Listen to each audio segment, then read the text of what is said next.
So thank you so much for joining us here at Urban Media today, where we're highlighting Black travel experiences and Black travel tours. So we're with Larry Henderson, who is an historian and the founder of You Are Here Walking Tours in New York City.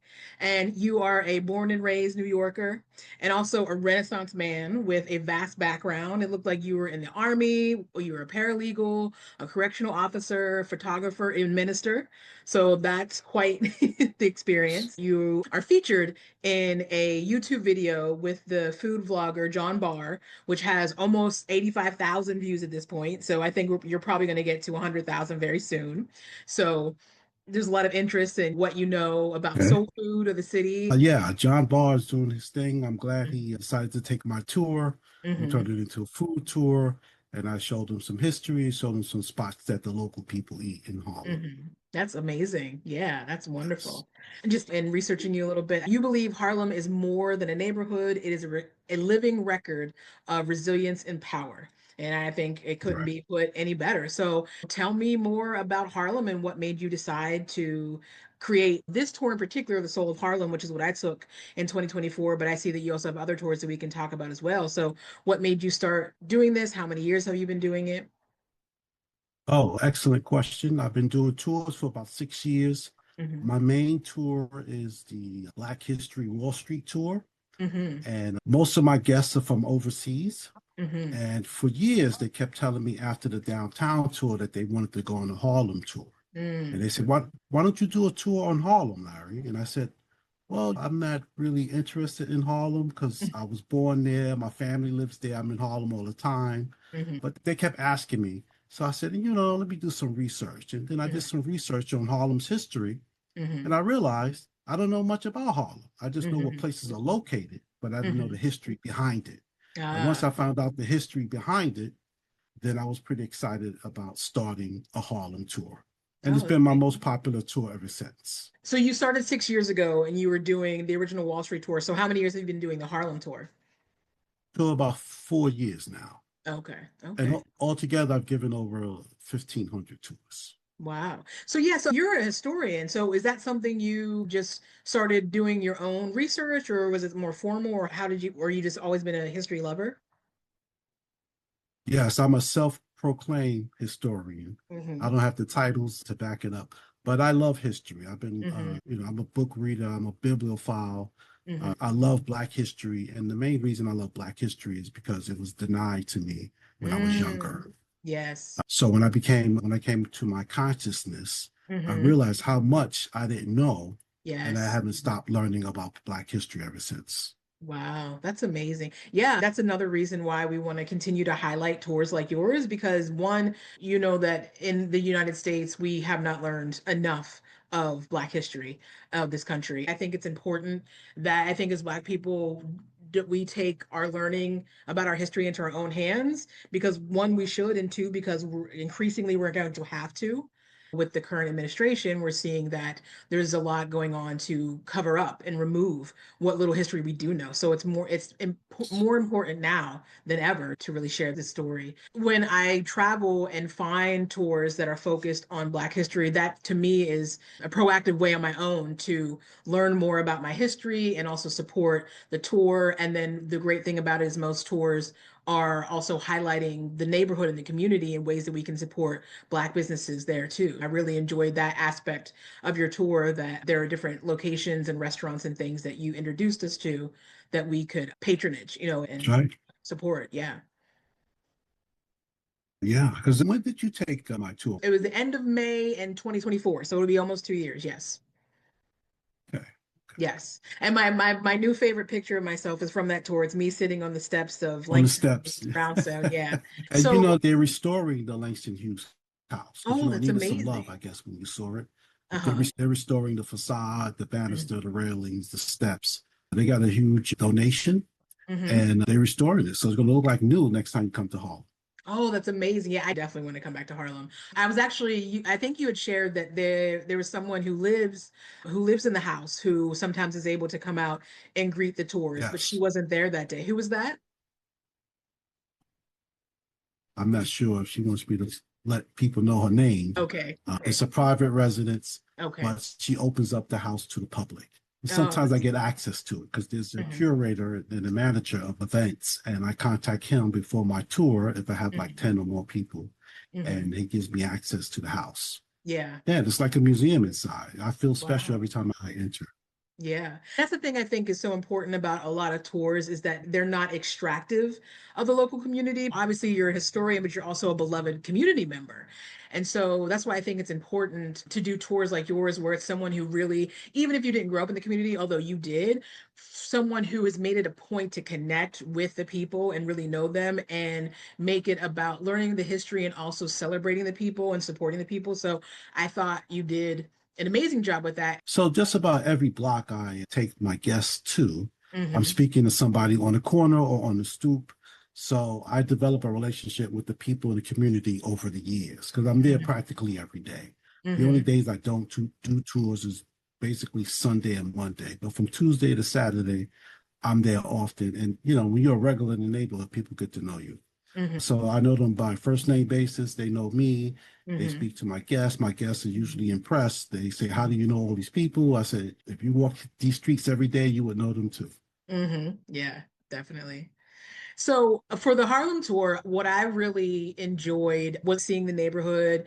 We got to see the community gardens. We got to see the Planet Rock mural and Sylvia's, which I'd eaten there many years ago, but I didn't know about some of the other restaurants. And I didn't know about the jazz museum that we stopped in, which was amazing. But I really enjoyed learning, going to the Schlumberg Center and learning about Arturo Schomburg and more about Langston Hughes, and in Check. particular, the cosmograph that was created at the center where Langston's ashes were. So I don't know if you want to share more about that, but I enjoyed that piece of the tour.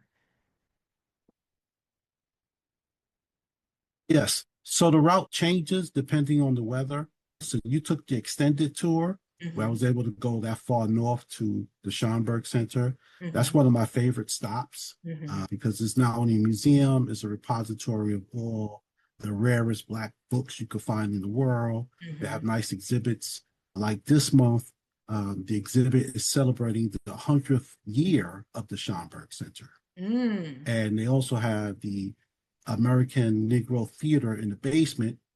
The acronym is called ANT, and that's where Ozzie Davis, Ruby Dee, Harry Belafonte, all those people started in the theater downstairs. I like to show my guests that as well. I also like to take them to the gift shop because they have all the latest Black books available. Hmm. It's a special place for me. Yeah.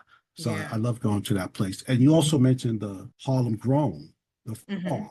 Harlem has 14 farms. Harlem Grown is one of the 14. Hmm. And when the weather warms up, it's just flourishing with vegetation. I love to show my guests that because when they think about a Harlem tour, the last thing they think about is a farm with chickens and eggs and all kinds of vegetation and greenhouses. And you name it, it's in the farm. Hmm. If I'm remembering correctly, part of the Schomburg Center was created because he was told when he was younger that his people had no history and he wanted to prove his teacher wrong. Does that in some ways connect with your journey as a historian? Like the fact that once you realize that you weren't taught much about the history of your people, is that, would you feel, I guess, almost a similar desire? Yes, for sure. Yeah, because this is rich history. Mhm. Black history is American history, it's world history. Yes. And, to be in ignorance for so many years and Hmm. then find out you've been hoodwinked all these years, it's disturbing. So you want to get the information out to as many people as you can.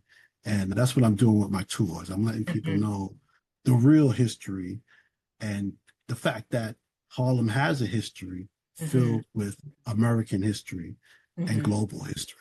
In my experience growing up, what we learned about slavery is so concentrated in the South that the North doesn't get nearly as much smoke as it should with their participation. I did take another tour later that I think it sounds similar to your Wall Street tour that really talks about the Dutch bringing Right. enslaved Africans and not Hmm. knowing how much that's a huge piece of the beginning of the quote unquote best city in the world, New York That's City. right. So the Dutch came to the island of Manhattan in 1625, Hmm. and they came here to make this island a trading post because of beaver fur. Hmm. But when they came, they brought with them the first 11 I love enslaved it. Africans to Mm-hmm. step foot on Manhattan Island. And those 11 Africans set the foundation for the city. They built Mm-hmm. Fort Amsterdam, they built the wall on Wall Street, they Mm-hmm. extended the island because Manhattan is like 13 miles long, two Mm-hmm. and a half miles wide. But originally, it was narrow, it was more narrow, but the enslaved Africans leveled the hills and used the dirt and debris from the hills to make the landfill, which extended the island of Manhattan by about a quarter. Its most valuable commodity is real estate. So the Mm-hmm. enslaved Africans were the ones to expand the island to provide more land for them for the real estate to grow and for more buildings to be built on it. So when people talk about the history of Harlem, the history of Manhattan, they Mm-hmm. hardly talk about the labor, the free labor that was Mm-hmm. used to expand the island and make it so big and make it so wide. Yeah, Yeah. so that's I miss doing that tour because people are always booking the Harlem tour, but I Mm-hmm. love that tour because it's like the Da Vinci Code tour because the Mm. history of Manhattan is hidden in plain sight. Like the history is hidden. And it's like, it's so true. It's almost like when you think back to when the colonists went to Africa and were like, well, no one was here. No one was here. So we just created, and it's the same erasure when we think about America, where it's like, well, we just built this up. But who built it? You know what I mean? It's just like it's like this innovation that was just there that wasn't created by basically chattel slavery. I was really moved to learning about the history of Wall Street and how much slavery obviously was a part of creating Wall Street, and the fact that the wall itself was where, or I think that area was where the slave trade actually, where slaves were traded and sold, I believe, in that area. And I actually saw a really moving exhibit at the Brooklyn Museum by a wonderful young African American woman who unfortunately passed away last year. Her name Oh was no, no, no. yes, Nona Faustine, and Wow. she had that amazing picture that like from her body Yeah. came their greatest wealth. So Yes. that already spoke to me when I was there, and then to find out that she had passed away last year, it makes it even more powerful, I think. Yeah. Yes. As a matter of fact, I'm glad you mentioned her Hmm. because when I went back to school to get my degree in photography, Hmm. one of the things I had to do was to exhibit various photo exhibits throughout New York. Hmm. And one of the exhibits I saw was her exhibit. And that was the Hmm. most powerful picture I've ever seen. Yeah. So I said, I have to meet this lady. Mm. Right. So I met her and she explained to me what her purpose was and what her goal Hmm. was and with that exhibit. And that inspired me to buy other books of history in Manhattan. Because I said, if I didn't know this, what else don't I know? So I bought Yes. another book, and books have footnotes, bibliographies, references. So I bought like 100 books on Black history Mm. in Wow. Manhattan alone. And then I Wow. said, you know what? I'm going to write a book on this. So I Hmm. wrote a book based on that research I did. And the timeline for my book is 1613 to 1865, Hmm. Black history in Manhattan. Yes, yes. You Are Here, A Geographic History of Enslaved and Free Africans in Manhattan from 1613 to 1865. So, yes. Yes. And when did you publish this? That was about 6 years ago. Oh, okay. About 6 years ago. I was in school when I did that project, so I was under Hmm. deadlines and so forth. Hmm. But I'm rewriting that book now. It's going to be done by probably by the end of the year because I Wow. have more time now. I can take my time. That's amazing. You're like super prolific. I do two things a day and I'm done. Like that's a lot that you're managing. So that's pretty All cool. of my life experiences led me all to this. So I Hmm. guess that's the lesson. Like Hmm. whatever you're doing with your life right now, no matter Hmm. how old you are, do it at your best because it's going to help you reach your ultimate goal. You don't see it at the time, Hmm. but when you get to that goal, you're going to realize that, wow, what I did years ago helped me to get to this point. I didn't realize until very recently or understand the history of Central Park and the fact that there was an erasure of a Black community there taken by eminent domain, which name escapes me right now, but just enough. Seneca Village. Yes, thank you. I'm sure as a historian, you've seen this. The more that I understand about Black history here in the US, it's like a really disturbingly familiar story of quote unquote urban blight and eminent domain and building these super highways that just decimate these Black communities and make us start over. And suspiciously, after we've created our own Wall Streets and our own thriving Black communities, that then these things are seen to come in to take over these neighborhoods and make us continue to start over and over again or rely on other outside entities and infrastructure that doesn't support us in the way that we do ourselves. That's right. Yes. Yeah. Yeah, so Seneca Village is the west side of Central Park, Hmm. and they updated the signs and billboards. Hmm. So if you go to Central Park on the west side from 82nd Street to 89th Street, Central Park Hmm. West, you could do a self-guided tour of Seneca Village because they got these Hmm. large billboards that gives the whole history. You could just follow billboard to billboard. So I Okay. really like what they recently done in Central Park Hmm. That's amazing. as far as keeping that history alive. Mhm. And you also have a Malcolm X tour? Yes, I have a Malcolm X tour. That's a special tour. That's an all-day tour. It's Mhm. 4 hours. Mhm. So that tour is based on the autobiography of Malcolm X, and I Okay. retrace all the places Malcolm X visited in Harlem while he was in charge of Mosque Number 7 for about 10 to 12 years. So I Hmm. retrace all of those steps before he converted to the Nation of Islam and after he left the Nation of Islam. So Hmm. it covers from like 113th Street to 155th or 160 something Street, where the Audubon Ballroom where he was assassinated. Wow. I'm sure that's a really impactful tour. How long have you Yeah, been that's doing amazing. that? So I've been doing that for about 4 years, but that's the tour I get the least amount of guests. But it's interesting because the people that take that tour, Hmm. for some reason, they're young Muslims and they're couples. Hmm. And they were inspired by the autobiography of Malcolm X. Oh, wow. And it led them to convert to Muslim, a Hmm. Sunni Muslim. And then they found my tour, and those are the people that usually take my tour, which is pretty interesting. Wow. And you also do group tours as well? Yes, I do group tours, I do Hmm. private tours, I do tours of colleges, I do tours with Columbia, with NYU. Last year I did a tour of well, not all, with many Ivy League presidents Mm. on the East Coast. So I do tours with corporations, I do Hmm. tours with high school kids, junior high school kids, school kids. I used to go to schools Hmm. and talk, but I'd rather give a tour as opposed to being in the classroom. Yeah. Wow, that's amazing. Now, it hasn't been super long since this current administration's back in office, but have you seen any dip in and schools or organizations reaching out to you because of the pushback with DEI? Yes, I'm glad you said that because Hmm. the people that take my tour are usually from overseas. And the Hmm. top four countries that take my tour is Germany, the UK, France, and it used to be Canada. But I Hmm. haven't received a guest from Canada in like 6 months. Hmm. So this current administration is definitely affecting tourism. Most of my guests are from overseas, but lately, in the past 3 or 4 months, most of my guests are from the United States. Yeah. Yeah. There's a growing sentiment of people who don't feel safe traveling to the US. And the Yeah. US is not making it easier to travel. Oh, no, not at all. Not at all.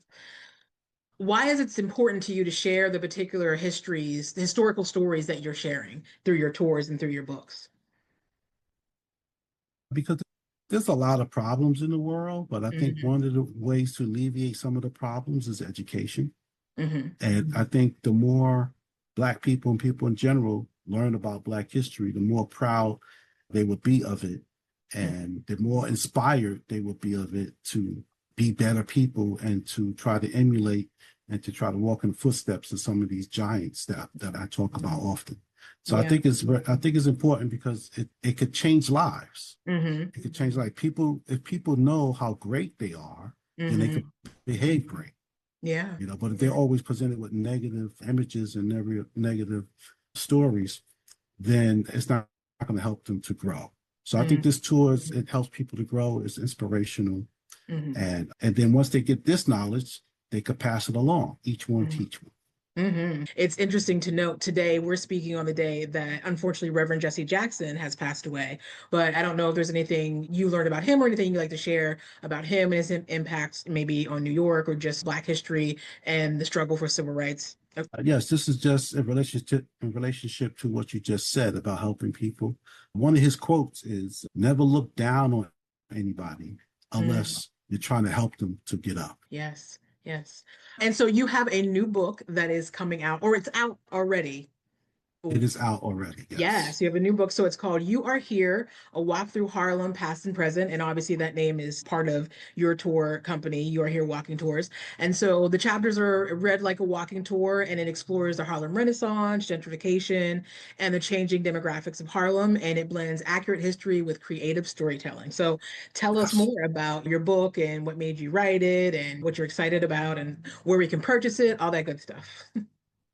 Yes, I'm really excited about this book. Hmm. I started working on this book when I was updating my first book, Hmm. but then I just got a flash in my mind while I was doing these tours. I said, well, I could write a book about an experience because I do it so often, the experiences are fresh in my mind. So I Hmm. went home and worked on the outline.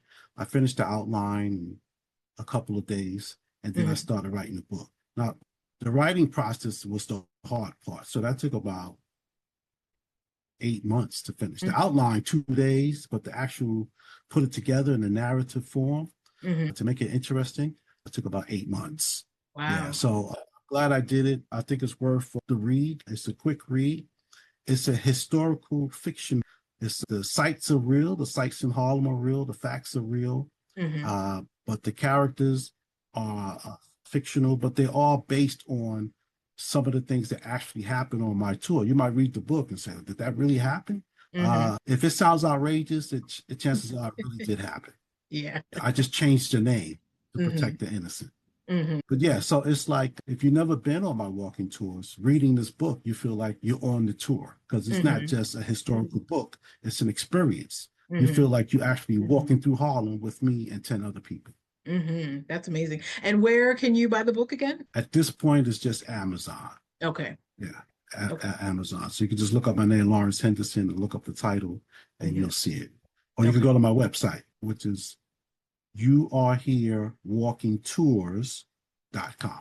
Okay. Awesome. As much as I take these tours, like I sometimes wish like mess would happen while I'm there because I like stuff like that. But like Oh, sometimes I've been on tours where nothing ever crazy has happened, but there have been times where you feel like maybe someone's talking too much. So I'd love if you have any stories like that. But also the bigger question is, what do you consider good tour etiquette? Like what do you hope people come to your tour with, or maybe things that they do that they shouldn't do, or just what kind of makes or breaks a tour for you, and any funny stories or outlandish stories you might want to share?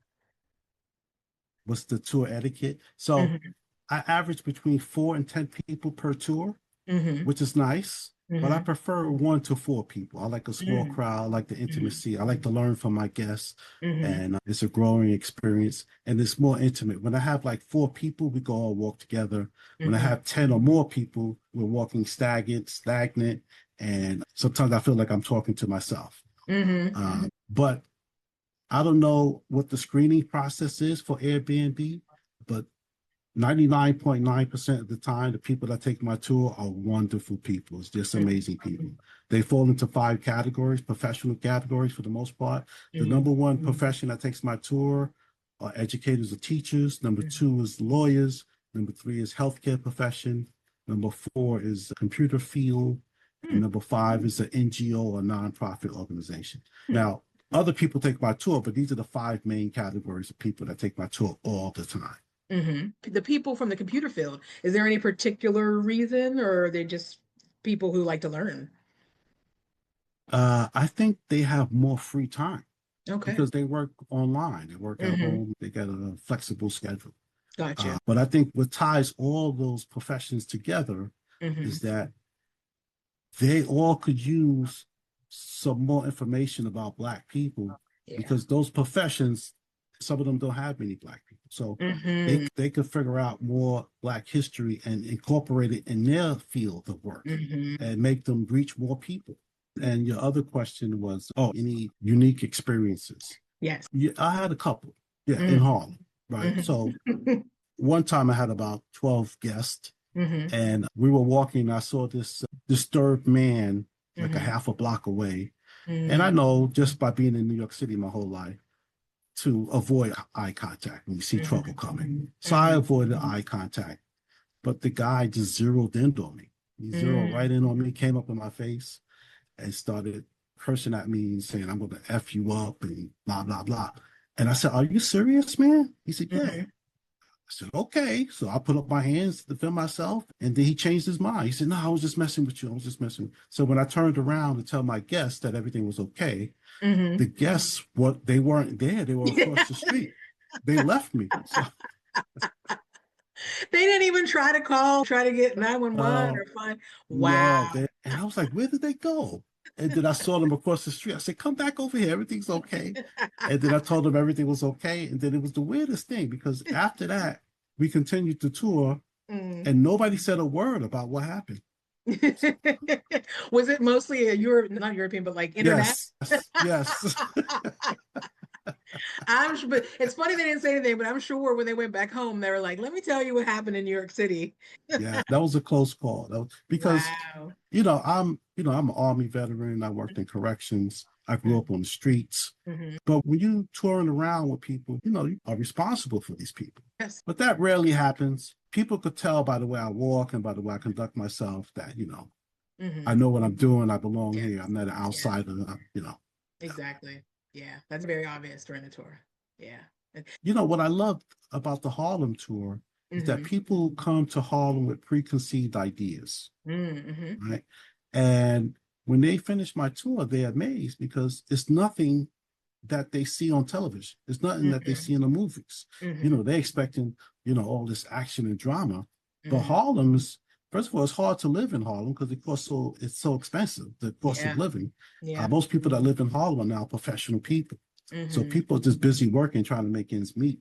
So they Mm-hmm. don't have time to get into any type of trouble. Mm-hmm. I showed them the beautiful parts of Harlem. I showed them everything, and they Mm-hmm. just can't believe what they're looking at. Yeah.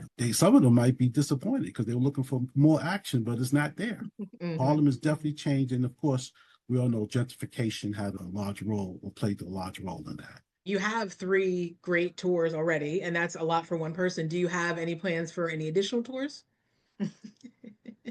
Gotcha. So I had a good touring season 2025. I was turning down tours. It was just too Wow. much. I give a tour at Wow. 10 o'clock in the morning. I give a tour Mm-hmm. at 2 o'clock in the morning. Mm-hmm. I'm walking all the time and I give everything I have to Yeah. each person, right? Mm-hmm. So it's exhausting. When I get home, I just want to go to sleep. Oh, I'm sure. How much time do you have between your 10 and 2 So tours? after the first tour, I have, but I gotta walk back. So I'm all the way on the west side. And then I walk back Uh-huh. to the east side to start the tour. Then I got to start the tour again. So the tour is a little less than 10,000 steps. Uh-huh. 10,000 steps is maybe close to 4 miles. Uh-huh. So by the time I get home, I would have walked maybe 10 miles a day. Yeah. Wow.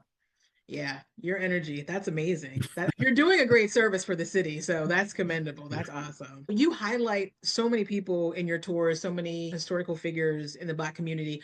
Are there any unsung heroes or heroines that you want to shout out? Obviously, we know the bigger names like Arturo Schomburg and Langston Hughes. But one thing I don't know why this stuck out to me, but there was a house I think it was across the street.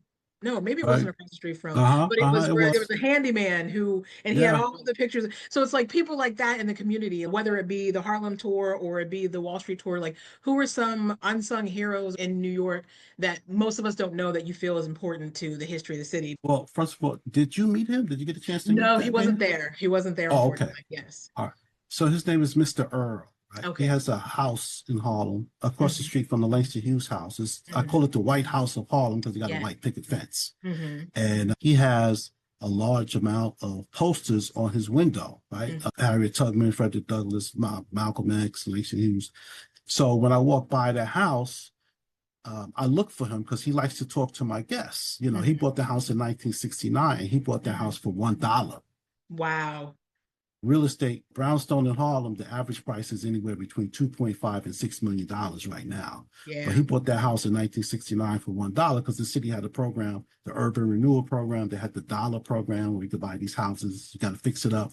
You got to Hmm. agree to live in it. You got to pay the back taxes, and Hmm. then the house is yours. So Hmm. he's a living legend. So I love to Hmm. introduce my guests to him Hmm. because they can't believe that he bought the house for $1 Hmm. and he's right there on the spot and he's explaining it to them. He's explaining to them how he purchased the house for $1. So I like to introduce my guests to him. Hmm. I also introduced my guests to the guy that did that mural, which is called Planet Harlem. His name is Paul Dale. Hmm. And Because that mural, as you remember, is massive and got so Yeah. many faces, Hmm. and you can't help but to ask questions, right? Hmm. So I usually, if I have a big group, I'll call him in advance and say, "Can you meet me at the mural and give a talk to my guests?" Hmm. So he's a local hero as well. He gives Hmm. speeches in Harvard, in Yale. He goes all around the country talking about his artwork. So Hmm. there's a lot of local people in Harlem that I like to introduce my guests to. There's another guy named Mr. Africanus. He knows all about history. So yeah, we got luminaries. We got people from the Harlem Renaissance. We got the landmark buildings and so forth. But I like to introduce my guests to the local people because this is history Yes. at the present moment. Yes. And I support a lot of the businesses in Harlem, right? So Hmm. we meet at the 𝐥𝐤𝐬 Cafe. That's a Yeah. Black-owned cafe owned Hmm. by two African brothers. Hmm. So we meet there. I go by Raheem's shop that I buy all my dashikis from. I got all the colors from him. And then I go to the souvenir shop next to the Apollo. Hmm. Sharon, she has all the best price souvenirs you could buy. And Hmm. then I introduce people to Jacob's Soul Food Buffet. And Hmm. then in the summertime, I have a water spot, a guy or a lady. She has the store, and I get a bottle of water for everybody. So it's all about the community. I want Hmm. people to see that, Harlem is just not what's on paper, within the movies. This is a real place with Yeah. real Yeah. people. And I want them to be involved with the whole community. The name of the tour is called the Soul of Harlem Walking Tour. Hmm. And I'm going to talk all day about facts and figures about Harlem, but I want Hmm. people to experience it and feel the vibration. I want them to feel the Hmm. soul of Harlem because Yeah. this is a living, breathing place. This is not some Hmm. mythical place. This is a real Hmm. place with real people with real soul.